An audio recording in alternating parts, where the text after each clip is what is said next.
7 rules to maintaining your self-care during the holidays.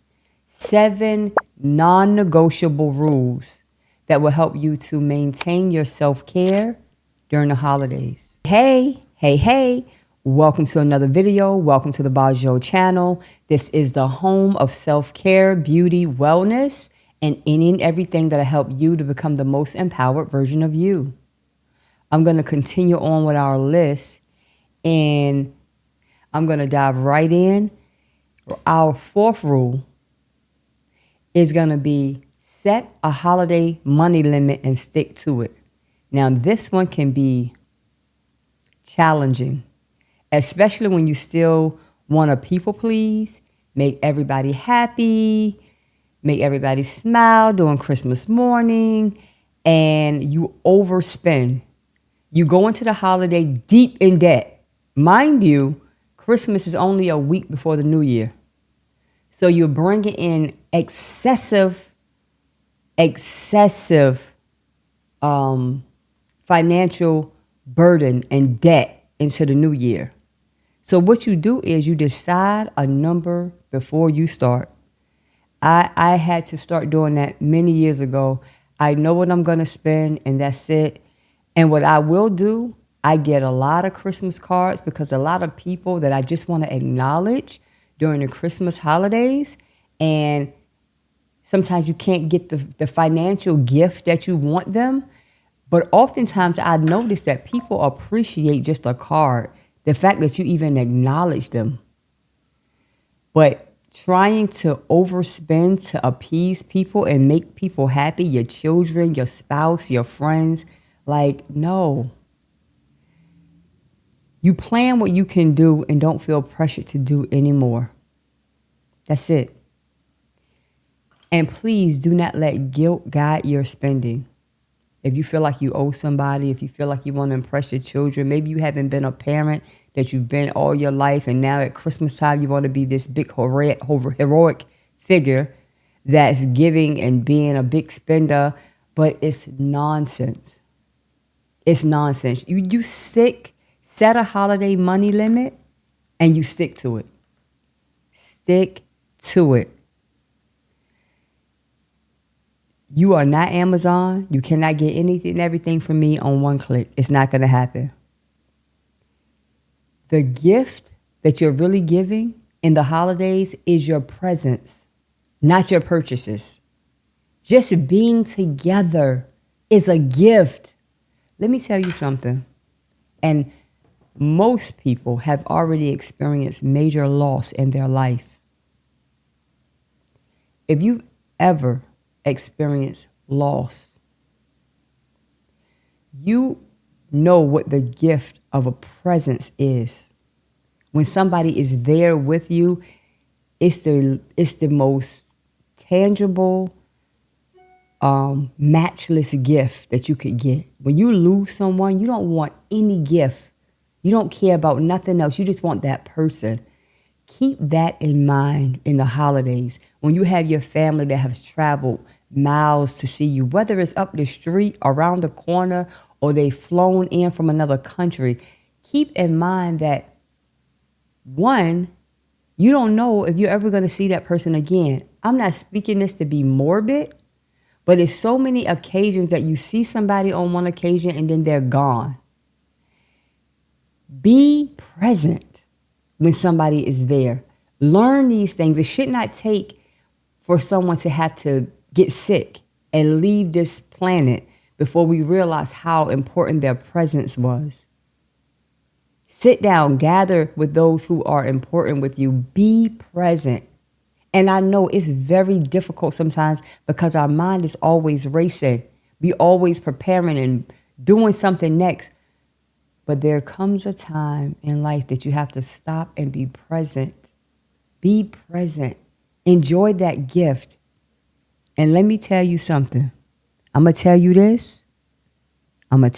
And please remember, January bills will devastate you far more than the excitement of December spending.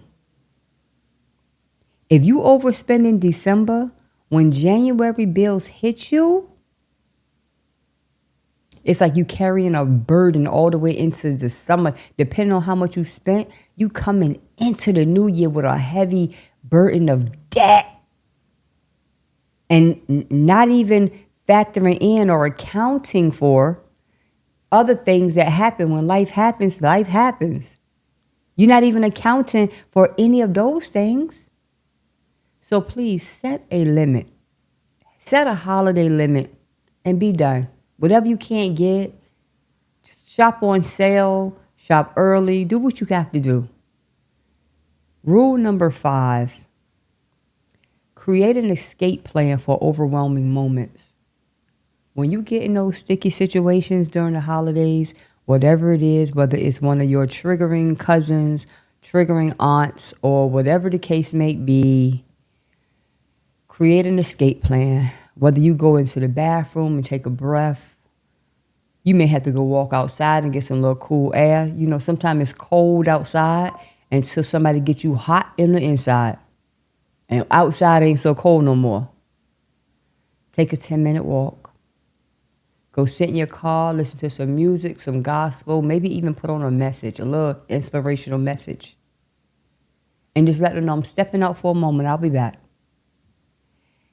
Already have your escape route, because you never know what may happen. These are rules to follow. It's no reason to sit there when you know that the engine is about to explode, and you're going to sit and allow it to happen in real time, knowing that you have that moment to say, you know what, I'm going to step away for a moment, I'll be back. Go clear your head.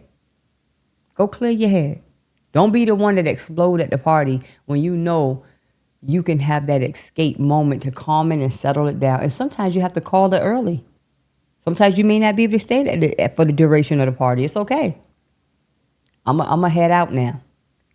Nobody knows what's going on inside of you. You know. And it's up to you to keep your temperature at a level where you know you can be civil. You have to be the one to constantly, you have to set the thermostat. Your emotional thermostat. When it's rising too high, or you could tell when it's going a little bit too far, that's on you. Rule number 6, honor your emotional triggers. Honor your emotional triggers.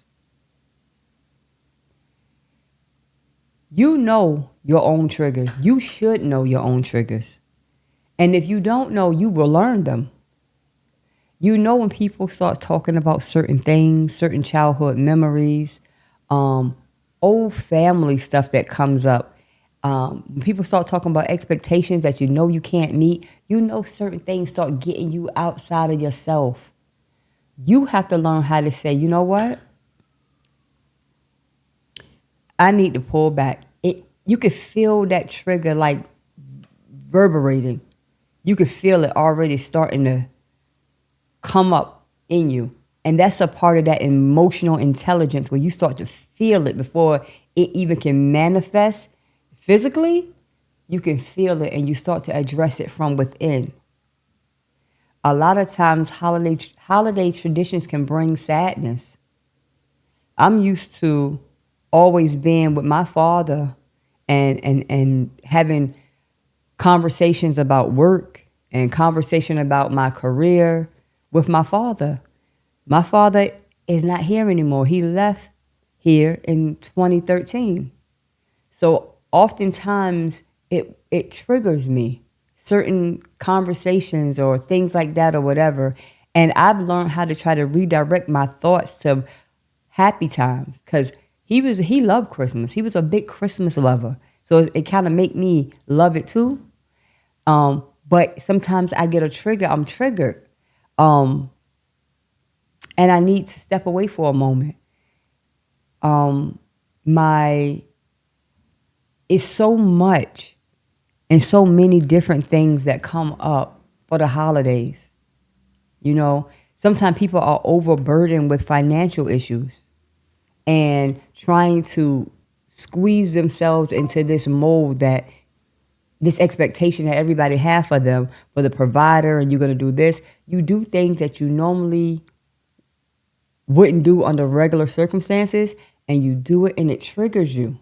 Once you've done it, And now you're not really a happy camper. You can't even be present at the holiday celebration. You're kind of wandering off somewhere. And this rare time, missing the whole point that the presence of you is the gift. It took me a long time to get that. Just being in my family's presence, having my children around me for the holidays is major. Sometimes I really don't even want to cook and do all of that big spread and have, you're cooking for 3 and 4 days in advance, and then in 10 minutes the food is gone and you're putting it up and cleaning up. But I do it because I know that brings the family together, and just being in their presence and me being in theirs and them being in my presence, it's the gift that keeps giving. There's memories that's going to far outlive us.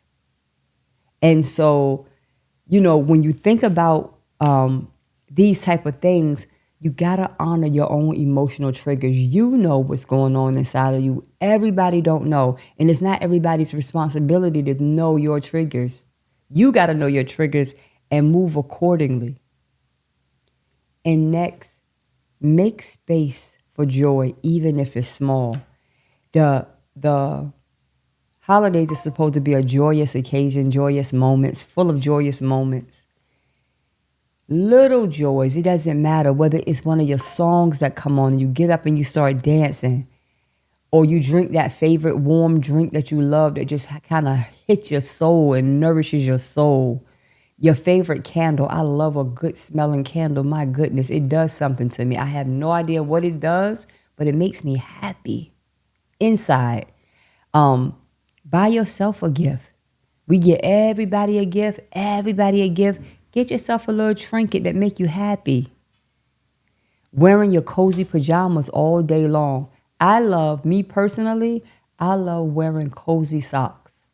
Those big, fluffy, cozy socks. They're so fat, you can't even get in your shoe, but they're only meant to be worn around in the house. I love it.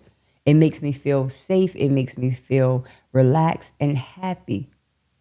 And even though I don't do this all the time, but after dinner, I like taking me a little nap. Take a little nap after dinner. When you take a little rest, you're able to rest and gather yourself and just be easy when after that wonderful dinner that you have made for your family. It's such a wonderful and a delightful experience.